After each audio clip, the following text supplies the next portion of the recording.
Le bouddhisme humaniste, l'intention première de Bouddha, par Vénérable Maître Xing Yun.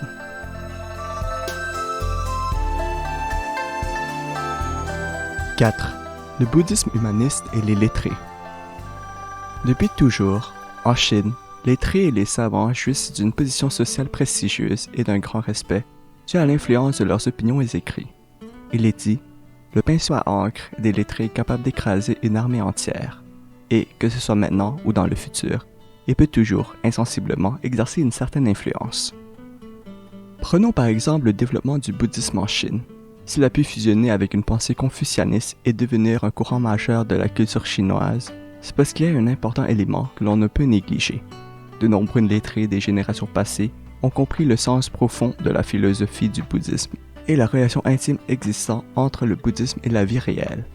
Pour eux, les merveilleuses doctrines expliquant la vérité de la vie dans l'univers, la causalité, la rétribution karmique, l'impermanence, la souffrance, la vacuité, le cycle samsara, etc., peuvent non seulement dissiper les illusions qu'ils ont envers la vie et satisfaire leur recherche de la vérité, mais aussi élargir leurs pensées et leurs espaces créatifs. Ainsi, durant des générations, de nombreux lettrés ont écrit, sous l'influence des doctrines bouddhistes, des chefs-d'œuvre réputés et impérissables. Les grands romans de la littérature classique chinoise comme À la recherche des esprits de Lian Bao, 286 à 336, Pérégrination vers l'ouest de Wu Cheng'en, 1501 à 1582, Rêve dans le pavillon rouge de Chao Xueqing, 1715 à 1763, Voyage d'un vieux décrépit de Liu He, 1857 à 1909, ont tous imprégné d'une intense pensée bouddhiste. Ces ouvrages, au vu et au su de tous, ont non seulement donné de l'éclat à la littérature chinoise, ils ont également aidé indirectement le bouddhisme humaniste à se développer au sein de la population. On peut même dire que le dharma a enrichi la vie des lettrés et développé le nouveau visage de la littérature, et que l'étude du bouddhisme par les lettrés a permis la propagation du dharma. Parmi les 8 grands maîtres de la prose à l'ancienne, Han Yu 768 à 824 et Ouyang Xiu 1007 à 1072 avaient dans leur début sévèrement critiqué le bouddhisme.